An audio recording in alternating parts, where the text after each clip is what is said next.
is labeled air. The other? Oxygen. For the love of God, please, press the one that says oxygen this time.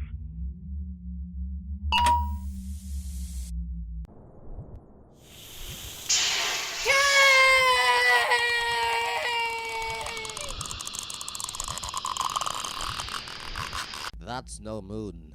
That's a space station.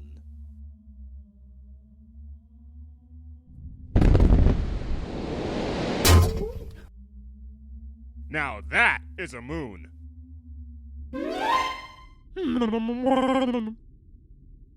It's a metaphor. A pun. For once, I was not responsible for a big kaboom. Her hair reminds me of Jane. You dumbasses are on your own. Where Area 51 at, bitches? When I said to the moon, I did not mean that. What am I doing in space? Dang it, Dale was right. If you boys are done talking, can we focus on the fact that a motherfucking woman is dying on our fucking window? Rick was right. Get the out of here. Okay, bet.